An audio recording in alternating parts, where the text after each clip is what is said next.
करुणा से भी अधिक मैत्री की आवश्यकता है। बुद्ध ने करुणा को ही धर्म की नीति नहीं कहा। करुणा का अर्थ दुखी आदमियों के प्रति दया किया जाना है। बुद्ध ने और आगे बढ़कर मैत्री की शिक्षा दी। मैत्री का अर्थ है प्राणी मात्र के प्रति दया। तथागत बुद्ध चाहते थे कि आदमी दुखी मनुष्यों के प्रति करुणा की भावना रखने से भी और आगे बढ़कर प्राणी मात्र के प्रति मैत्री की भावना रखे। जिस समय भगवान बुद्ध श्रावस्ती में विराजमान थे, उस समय अपने एक प्रवचन में उन्होंने यह बात अच्छी तरह से स्पष्ट कर दी है। मैत्री के बारे में बोलते हुए भगवान बुद्ध ने भिक्षुओं को कहा, मान लो एक आदमी पृथ्वी खोदने के लिए आता है, तो क्या पृथ्वी उसका विरोध करती है? भिक्षुओं ने उत्तर दिया, भगवान नहीं। मान लो एक आदमी लाख और दूसरे रंग लेकर आकाश में चित्र बनाना चाहता है, क्या तुम समझते हो कि वह बना सकेगा? भगवान नहीं। क्यों? भिक्षु बोले, क्योंकि आकाश काला नहीं है। इसी प्रकार तुम्हारे मन में कुछ कालिक नहीं होनी चाहिए, जो कि तुम्हारे राग द्वेष का परिणाम है।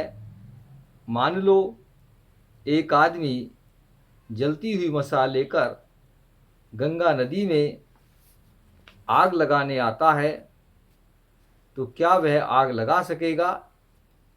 भगवान नहीं। क्यों भिक्षुओं?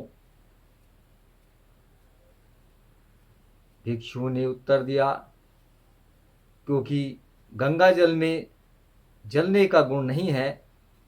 अपना प्रवचन समाप्त करते हुए तथागत ने कहा, भिक्षुओं, जैसे पृथ्वी आघात अनुभव नहीं करती और विरोध नहीं करती, जिस प्रकार हवा में किसी प्रकार की प्रतिक्रिया नहीं होती, जिस प्रकार गंगा नदी का जल अग्नि से अप्रभावित रहकर बहता रहता है, इसी प्रकार हे भिक्षुओं, यदि तुम्हारा कोई अपमान भी कर दे, यदि तुम्हारे साथ कोई अन्याय भी करे, तो भी तुम अपने विरोधियों के प्रति मैत्री की भावना अपनाए रखो।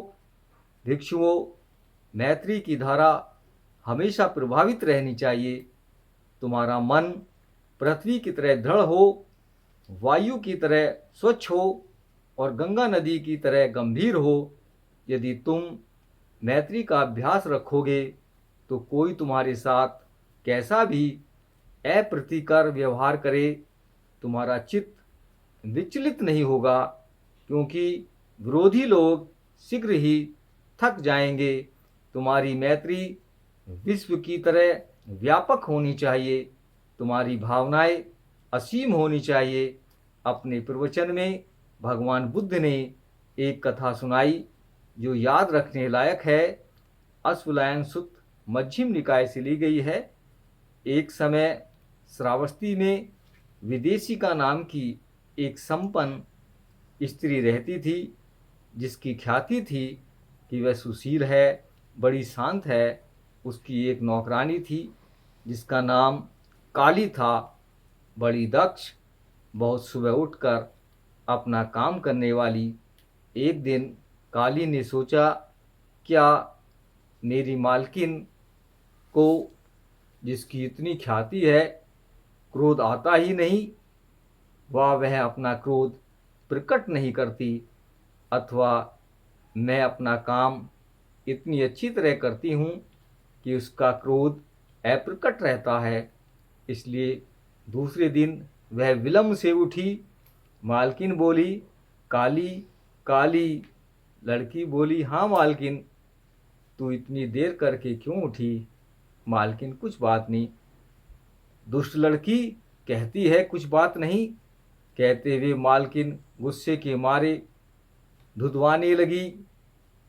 यद्यपि यह क्रोध को प्रकट नहीं होने देती, किंतु भीतर क्रोध तो है, क्योंकि मैं अपना काम बहुत अच्छी तरह करती हूँ, इसीलिए इसका क्रोध अप्रकट रहता है।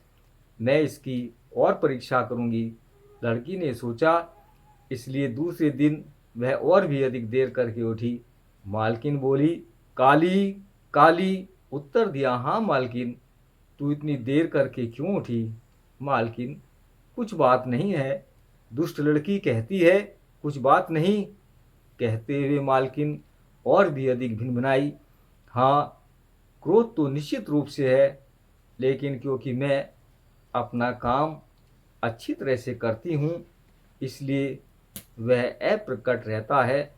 मैं इसकी और परीक्षा करूँगी। इसलिए अगले दिन वह और भी विशेष देर करके उठी। मालकिन चिल्लाई, काली काली। लड़की बोली, हाँ मालकिन, तू इतनी देरी से क्यों उठी? मालकिन, यह कुछ बात नहीं है। दुष्ट लड़की, इतनी अधिक देर से उठना कुछ बात ही नहीं है। इतना कहा और गुस्सा में आकर मालकिन ने दरवाजे की अर्गल निकालकर लड़की के सिर में दे मारी। लड़की के सिर से खून बहने लगा। रक्त बहते हुए अपने सिर को लेकर लड़की चिल्ला चिल्ला कर पड़ोसियों को सुना रही थी, देखो रे लोगों अपनी शांत मालकिन को, देखो रे लोगों अपनी क्रोध रहित मालकिन को।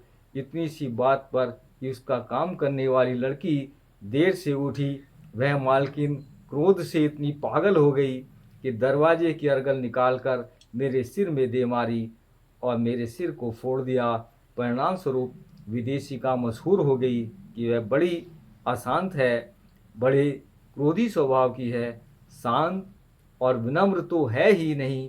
इसी तरह से कोई भिक्षु भी बड़ा शांत और विनम्र रह सकता है जब तक उसे अप्रसन्न करने वाली बात न कही जाए। लेकिन किसी भिक्षु में मैत्री है या नहीं, इसकी परीक्षा तभी होती है जब उसके विरुद्ध कोई कुछ कहता है। इसके आगे तथागत ने कहा, मैं उस भिक्षु को मैत्री भाव संपन्न नहीं कहता जो केवल भोजन वस्त्र प्राप्त करने के लिए मैत्री प्रदर्शित करता है। मैं उसे ही सच्चा भिक्षु कहता हूँ, जिसकी मैत्री का मूल स्रोत उसका धर्म है। भिक्षुओं, कोई भी पुण्य कार्य मैत्री भावना के 16वें हिस्से के भी बराबर नहीं है। मैत्री जो कि चित्त की विमुक्ति है, उन सबको अपने अंतर्गत ले लेती है।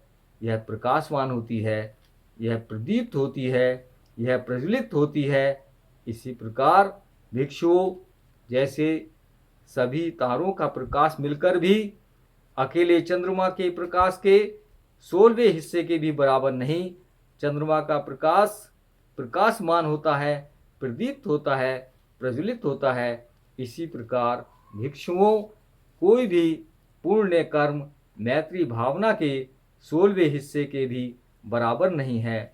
मैत्री जो कि चित्त की विमुक्ति है, उन सबको अपने अंतर्गत ले लेती है। यह प्रकाशमान होती है, यह प्रदीप्त होती है, यह प्रज्वलित होती है। और भिक्षुओं जैसे वर्षा ऋतु की समाप्ति पर स्वच्छ अनभ्र आकाश में उगने वाला सूर्य तमाम अंधकार को विदीर्ण कर देता है, वह प्रकाशित होता है, प्रदीप्त होता है तथा प्रज्वलित होता है। और जैसे रात्रि की समाप्ति पर भोर का तारा प्रकाशित होता है, प्रदीप्त होता है तथा प्रज्वलित होता है, ठीक उसी प्रकार कोई भी पुण्य कर्म मैत्री भावना के 16वें हिस्से के भी बराबर नहीं है। मैत्री जो कि चित्त की विमुक्ति है, उन सबको अपने अंतर्गत ले लेती है। यह प्रकाशमान होती है, यह प्रदीप्त होती है, यह प्रज्वलित होती है। नमो बुद्धाय।